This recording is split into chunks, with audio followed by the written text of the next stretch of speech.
In the early 1980s, Anchorage, Alaska, was a city growing quickly along the edge of vast, unbroken wilderness. New businesses appeared, neighborhoods expanded, and thousands moved north seeking work and opportunity. Yet beyond the city limits stretched a landscape where dense forests, remote trails, and isolated riverbeds made routine searches difficult and investigations slow. It was during this period that a series of disappearances began to draw the attention of local police and state investigators. The cases appeared unrelated at first: scattered locations, limited witnesses, and few reliable patterns. But over time, a clearer picture started to form, leading authorities toward one individual whose public life revealed little of the crimes later documented in official records. This audiobook reconstructs that investigation, using only verified information and documented evidence from the case of Robert Hansen. Anchorage, in the early 1980s, was a city in transition. A surge in oil-related industries had brought steady economic growth, and with it came an influx of workers, young adults, and newcomers seeking financial stability. Businesses flourished along major streets, and service industries expanded to accommodate the increasing population.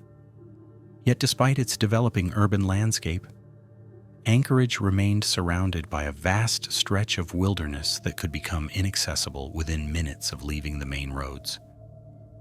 This combination of rapid urban growth and immediate proximity to remote terrain had long shaped law enforcement challenges in Alaska. Anchorage police and Alaska state troopers routinely dealt with cases in which missing persons, lost hikers, or stranded travelers required extensive search operations. Dense forests, uneven riverbanks, and rugged areas made even routine searches dependent on specialized crews and favorable weather conditions. By the late 1970s, investigators were already accustomed to encountering cases in which limited evidence, harsh conditions, and large search zones slowed progress. Still, the period between 1980 and 1983 marked a shift. Several disappearances involving young women began to surface in ways that did not align with typical missing person patterns. These cases often lacked immediate leads, and early reports contained few details regarding last known movements. Anchorage's nightlife, which had grown alongside the economy, became a secondary focus for investigators. Areas with higher activity, including bars, clubs, and establishments frequented by transient workers, created environments where individuals might enter or leave with limited documentation. For investigators, this added complexity. Witnesses were inconsistent, and timelines were often difficult to verify.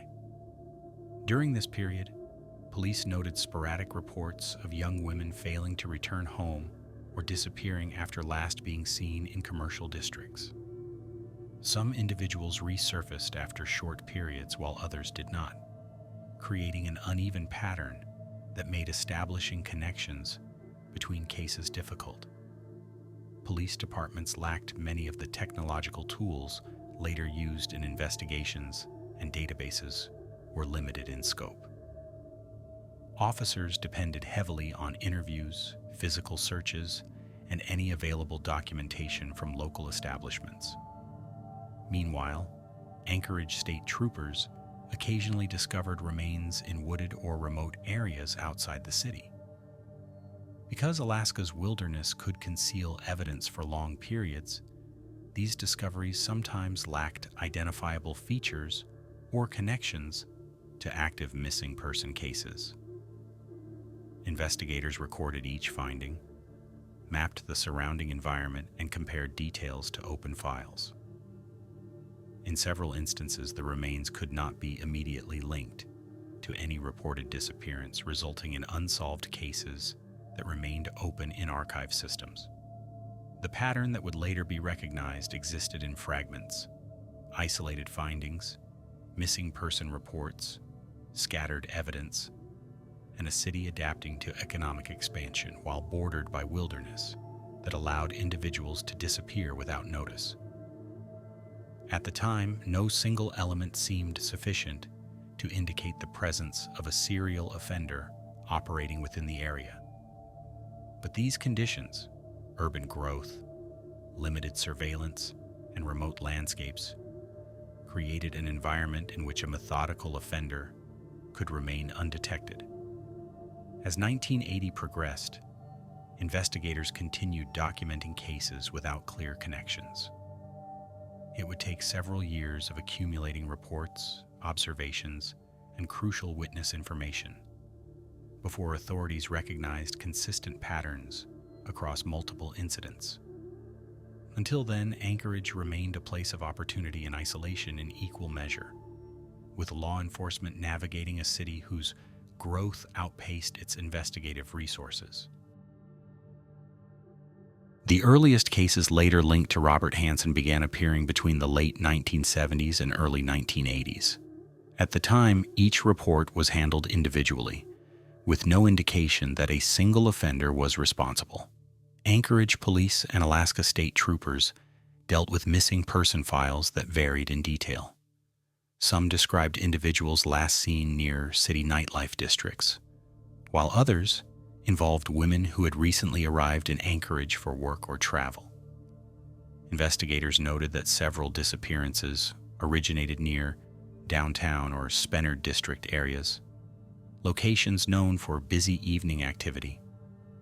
Businesses in these districts often drew workers from seasonal industries and out-of-state employment, increasing the number of individuals who had limited social ties in Anchorage. This made it more difficult for police to determine quickly whether a missing person had left, voluntarily relocated, or encountered foul play. During routine searches, officers sometimes recovered items such as clothing, personal belongings, or identification materials near remote trails or riverbank clearings outside Anchorage. These findings were documented carefully, though many remained unmatched to existing cases. Alaska's terrain contributed to this challenge. Heavy vegetation, seasonal flooding, and wildlife activity often compromised or displaced evidence. In 1980, Alaska state troopers uncovered remains near the Nick River area, a remote region north of Anchorage. The location was notable for its isolated landscape, accessible primarily by small roads or through hiking paths. The recovery prompted investigators to review unsolved files from previous years, but they could not immediately match the remains to existing missing person reports. Throughout 1981 and 1982, additional findings occurred in wooded areas south and north of the city. Each case presented similar challenges: limited decomposition timelines, absence of personal belongings, and no clear signs pointing to an identifiable suspect. Investigators built case files with all available forensic detail, though the tools available at the time were limited compared to modern DNA technologies. The Anchorage Police Department eventually formed an internal tracking process to record disappearances of women fitting certain demographic characteristics. This was not initially seen as a pattern, but as a means to ensure cases were organized within a growing archive. Officers reviewed prior reports, noting similarities in the circumstances of the disappearances. Individuals last seen alone, often late at night, frequently lacking strong local support systems. Meanwhile, Alaska state troopers expanded their search maps after discovering additional remains in remote environments. The distances between the sites varied significantly, reinforcing the impression that the cases were unconnected. Terrain difficulty slowed investigation, and seasonal conditions often permitted only short windows for extensive searching. Still, the accumulated reports began to suggest a recurring issue. Investigators noted that several missing women had last been seen in Anchorage rather than in remote areas, yet remains were being found inland, far outside natural movement patterns. Without reliable witness statements, officers could not determine how victims were transported or where the encounters originated. By 1982, the number of unresolved missing person reports had grown large enough for investigators to reconsider the possibility of connections. A review of case files showed repeated similarities in victim profiles, locations last seen, and geographic patterns of recovery. Although none of these elements provided definitive proof, they marked a shift in law enforcement perspective. Officers became increasingly aware that Anchorage might be host to a methodical offender whose activities were concealed by the region's isolation. What investigators lacked, however, was a direct lead, an account from a surviving witness or a piece of evidence that could be traced with certainty. That changed in 1983, when a single report provided the first actionable breakthrough. Before investigators identified Robert Hansen as a suspect, he was known in Anchorage as a business owner who operated a small bakery.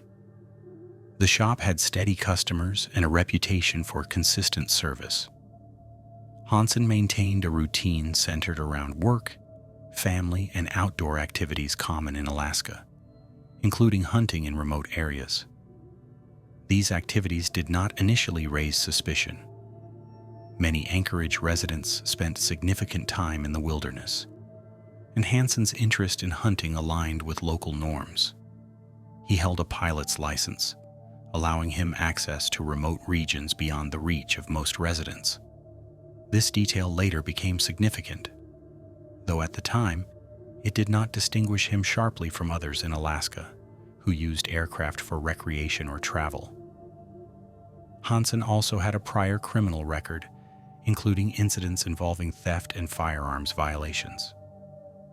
These cases were documented but not considered directly relevant to the emerging pattern of missing person cases. His prior offenses were not unusual enough to draw focused attention from investigators managing multiple unrelated cases. His ability to maintain a consistent public persona meant that he did not stand out during the early years of the investigation. He blended into the background of a busy city undergoing rapid growth. Despite his reserved demeanor, Robert Hansen maintained a number of hobbies and routines that connected him to various parts of Anchorage. His interest in hunting was well known, and he had developed a reputation for skill in remote areas, often traveling long distances to pursue game. He kept detailed notes on locations, routes, and seasonal patterns, habits that were not unusual among dedicated hunters in Alaska, but would later become relevant during the investigation. Hansen also owned a small personal aircraft, enabling travel into isolated regions where vehicles could not easily reach. The ability to land near riverbeds, lake shores, or clearings gave him access to locations that were largely unmonitored and difficult to search on foot. At the time, small aircraft were commonly used by residents who traveled for work or recreation, so this aspect of his life did not draw particular attention. He lived with his family in a residential neighborhood and operated his bakery consistently. Customers described him as quiet, focused, and reliable. This predictable public life, paired with his long-standing routines, made him appear unrelated to the missing person cases emerging around Anchorage in the early 1980s. Law enforcement, reviewing reports from the period, initially had no reason to connect Hansen to the disappearances. They were dealing with incomplete information, scattered evidence, and wide search areas. Without witness accounts pointing directly to him, his daily activities blended into the broader landscape of Anchorage life. This alignment of routine, isolation, and familiarity with the terrain later became important. For investigators, identifying a suspect required either a direct lead or a distinct pattern, both of which remained out of reach until mid-1983, when a single witness provided the first concrete connection. Before the major breakthrough that shifted the direction of the investigation, authorities in Anchorage and the Alaska State Troopers had begun noticing consistencies across several missing person reports. Many of the disappearances involved young women who had been last seen in downtown Anchorage or the Spenard District, areas known for nightlife, seasonal employment, and transient populations. These women often had limited ties to the region, and their sudden absence initially created uncertainty about whether they had left intentionally or encountered danger. For investigators, the lack of immediate indicators complicated the decision-making process regarding resource allocation. A missing person case required significant time, interviews, and coordination across agencies, and officers needed a clear threshold before escalating each report. As months passed, however, patterns became harder to overlook. Several individuals vanished under similar circumstances, with the final confirmed sightings occurring in commercial areas where late-night activity made eyewitness identification unreliable.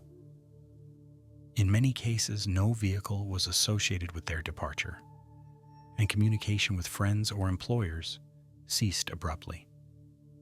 Concurrently, Alaska State Troopers discovered remains in remote regions that matched characteristics of missing women from Anchorage. These areas, often deep within forested terrain or near rivers, lacked consistent foot traffic and were not commonly visited by the general public. The distances between these locations varied, but the remoteness was consistent. Investigators mapped each discovery and compared environmental conditions, eventually noting that many of the areas were accessible only through knowledge of trails or air routes. Forensic tools of the early 1980s could not always provide a complete picture. While investigators carefully documented each scene, identification sometimes took weeks or months. Clothing fragments, physical characteristics, and limited dental comparisons were used when available. In some cases, the condition of remains made identification difficult, leaving cases open until further evidence emerged. Despite the challenges, law enforcement officers tracked missing person reports across Anchorage in an effort to detect broader trends. Their internal documentation noted similarities in age range, last known locations, and timelines.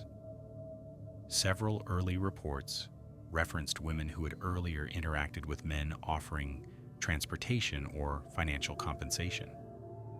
Not all such details were consistent, but the potential pattern was included in investigative notes.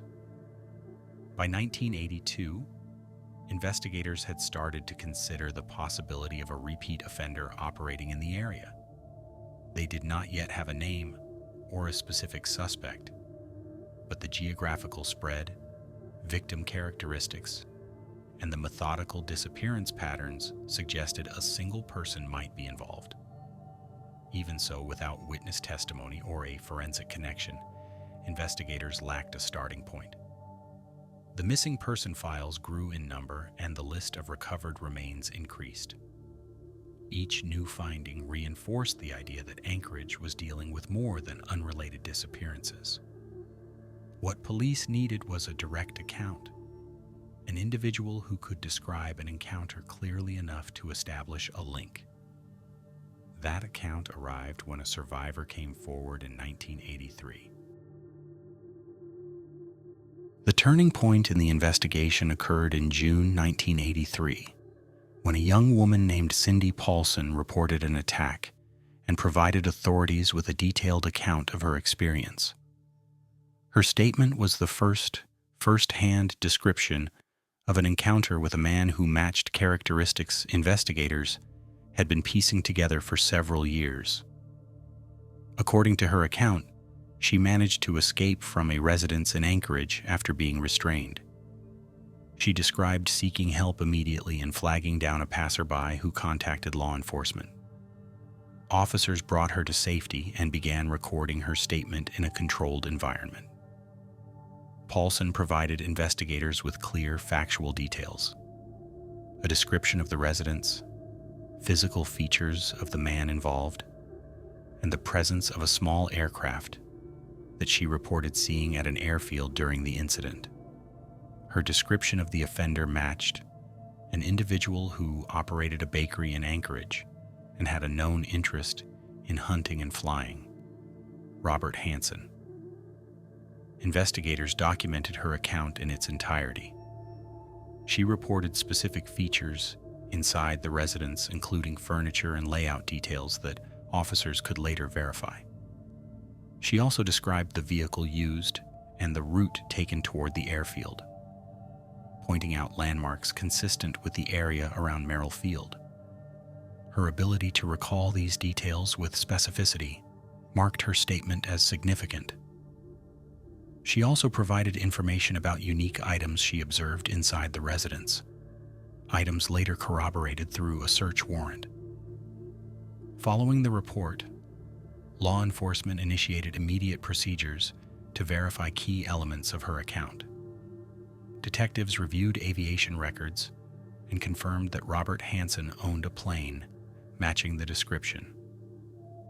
They located the residence she described, which belonged to Hansen, and verified several interior details consistent with her statement.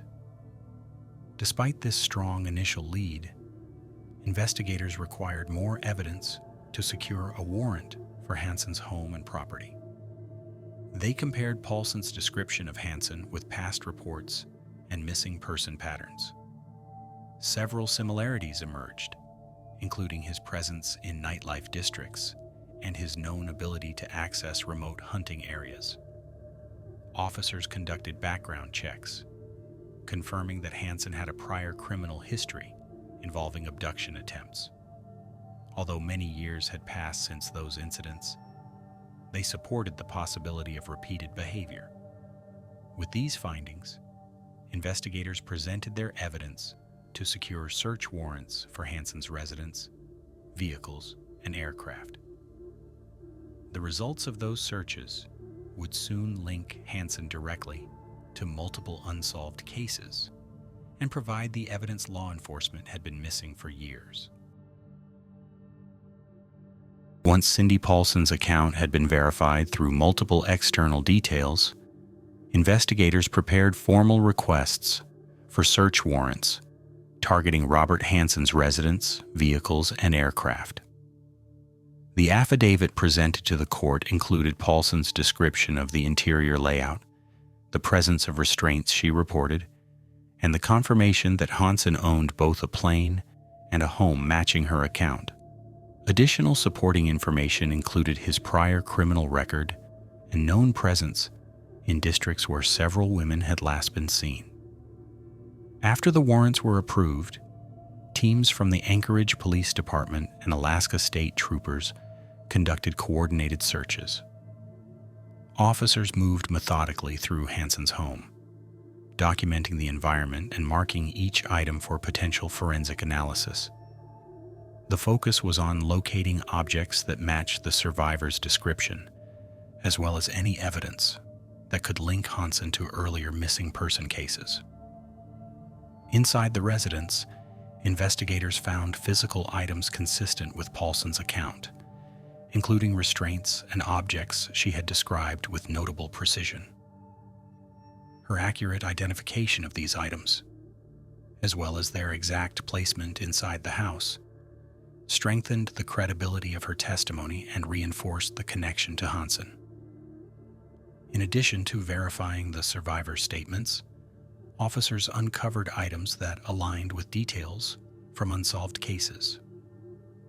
Maps were found with marks indicating remote locations across the Matanuska-Susitna Valley and surrounding wilderness areas. Several of the marked locations corresponded with known sites where remains had previously been discovered. These maps were carefully photographed and logged as their significance became increasingly clear during the evidence review.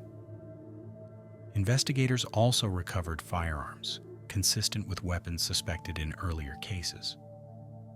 Ballistic testing later confirmed that at least one of Hansen's weapons matched evidence recovered from remote locations, though the specifics of those findings were kept within formal investigative documents.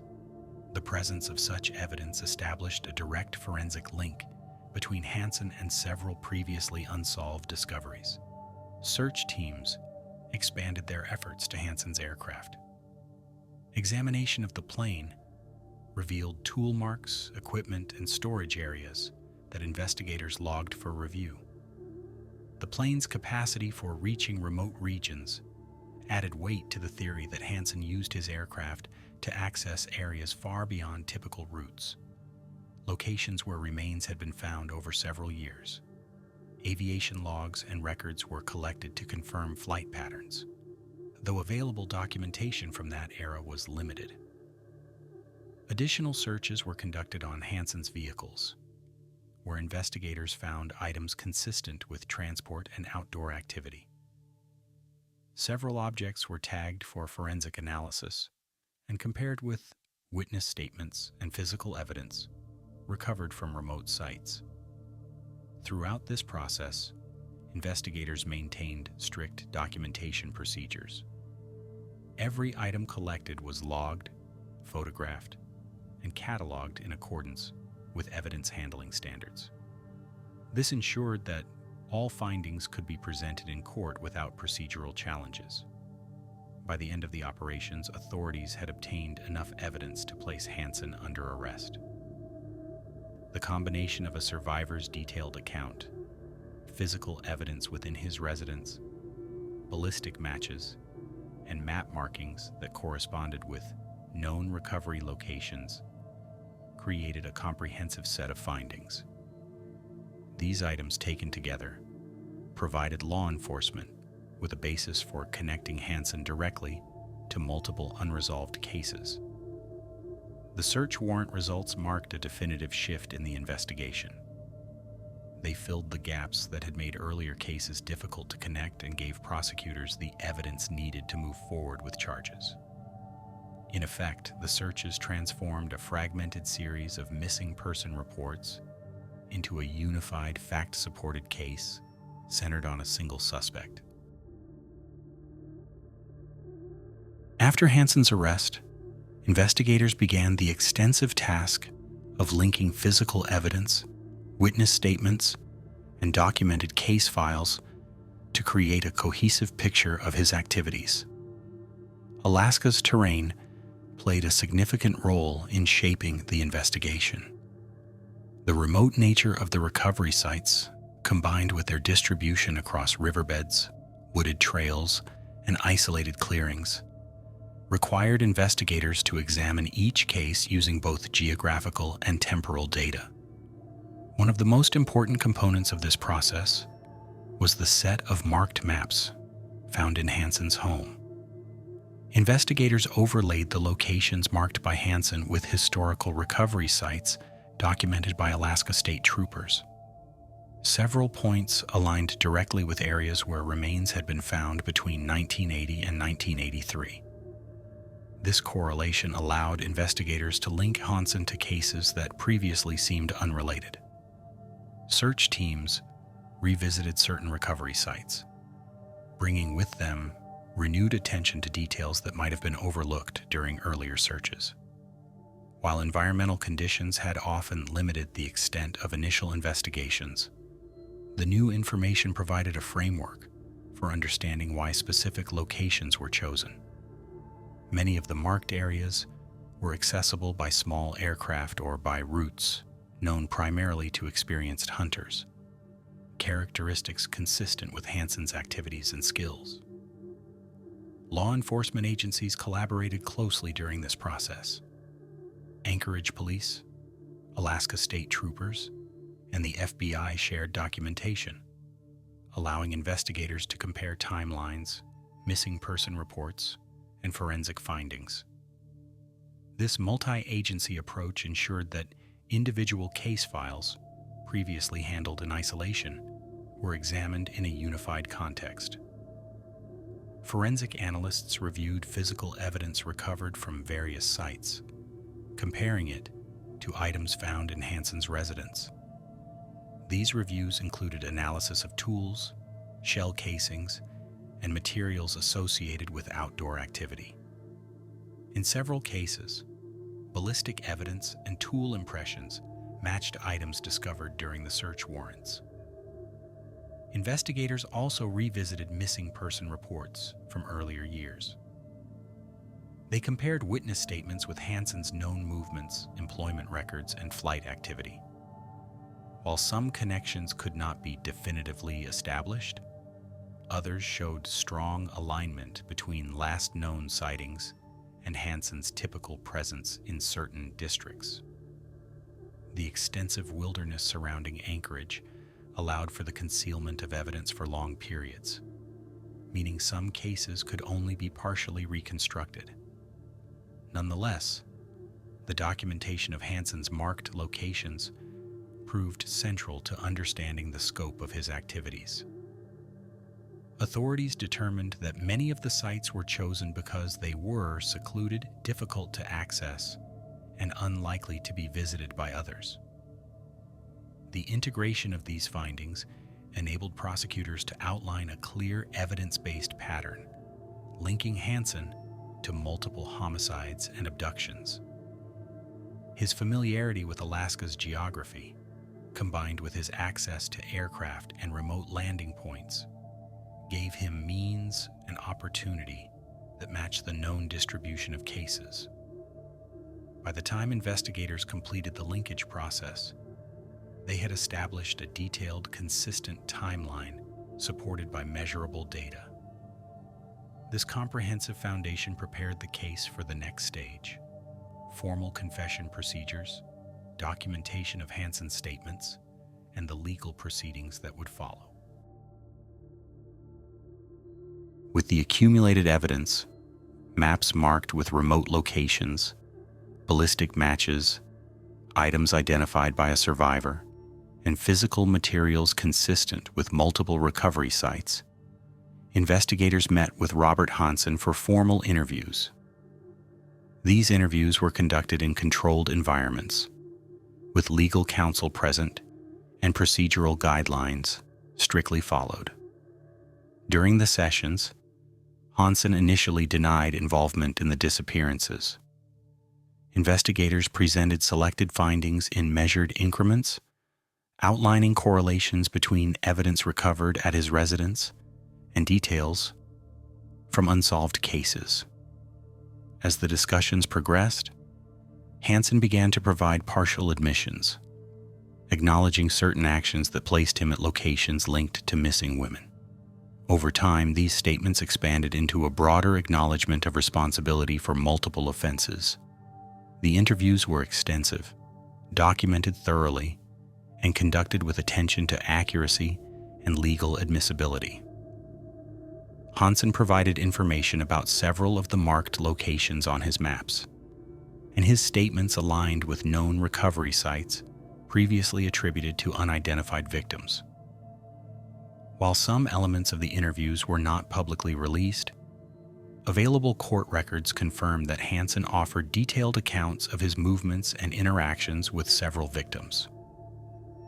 After concluding the interviews, investigators compiled a comprehensive case file integrating Hansen's statements with forensic findings, witness accounts, and search warrant results. The documentation included maps with corresponding geographical data, ballistic reports, inventory logs, and summaries of interviews conducted with individuals who had interacted with Hansen before his arrest. Prosecutors then prepared formal charges. Hansen faced multiple counts of murder, kidnapping, and related offenses based on the combined evidence. The case did not proceed to a full trial, as Hansen agreed to a plea arrangement in exchange for providing information about additional victims and aiding in the resolution of open cases. prosecutors agreed to limit certain charges within the legal framework of the time. During court proceedings, the evidence was presented in a structured and factual manner. The court reviewed Hansen's admissions and corroborating findings, including ballistic matches, recovered property, and confirmation of locations he had identified.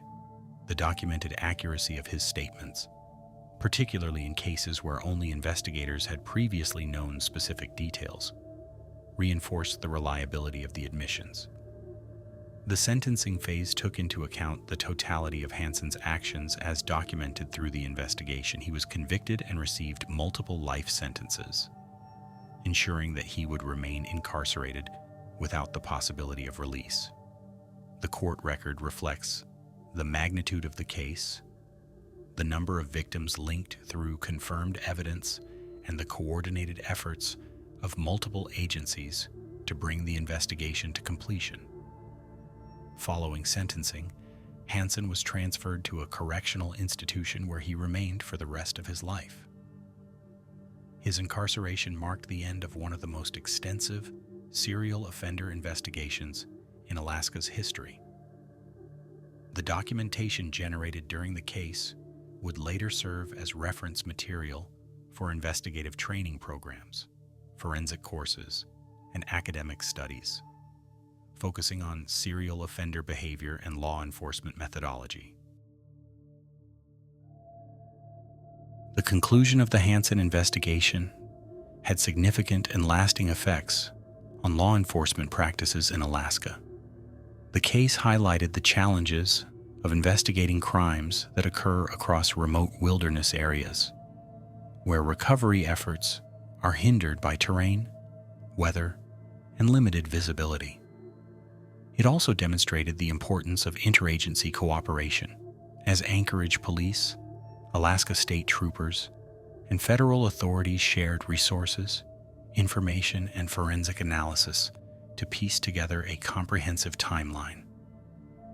One of the most enduring impacts of the case was the recognition of how isolated geographical regions could be misused by individuals with specialized knowledge of the terrain. Hansen's familiarity with hunting routes, backcountry access points, and small aircraft landing areas allowed him to select locations unlikely to be discovered quickly. These insights prompted investigators to develop more robust strategies for assessing potential crime sites in remote areas and to enhance their coordination when evaluating missing person cases with similar patterns.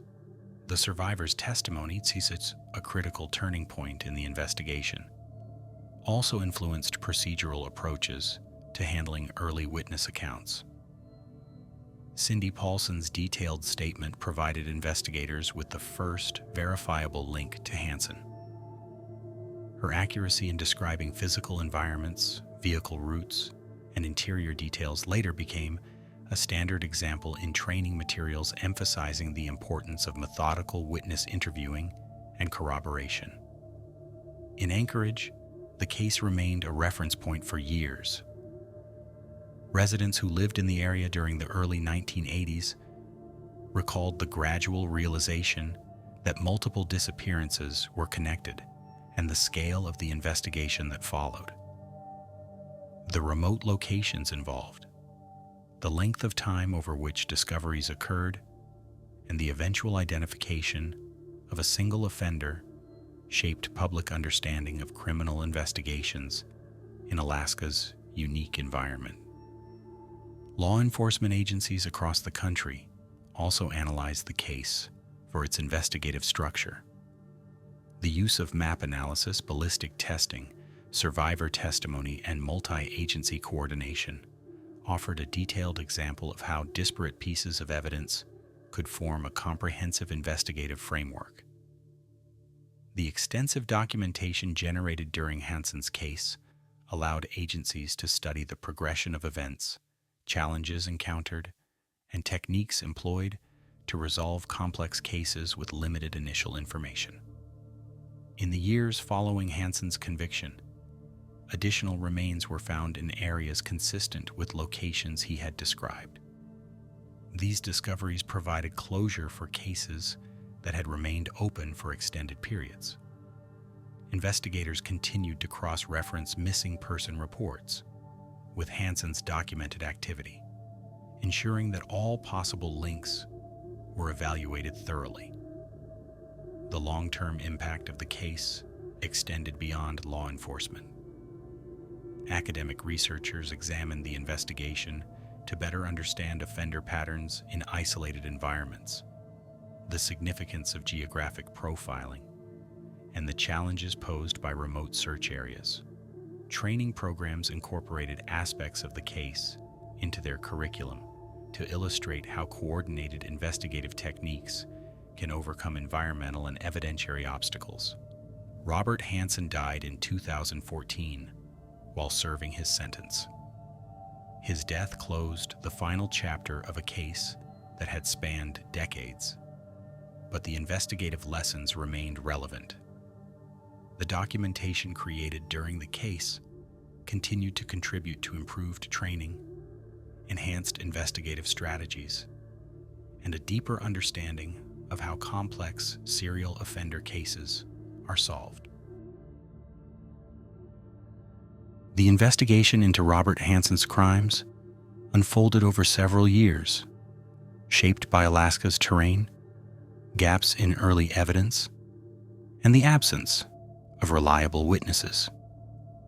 Only through the persistence of investigators, the coordinated efforts of multiple agencies, and the testimony of a survivor were authorities able to connect the fragmented cases into a unified, evidence-based narrative. This case continues to serve as a reference in forensic and investigative studies, demonstrating how methodical search procedures, geographical analysis, and survivor accounts can bring clarity to complex criminal activity. For those affected by the events, the case stands as a reminder of the importance of continued support for missing person investigations and the value of thorough documentation in uncovering the truth.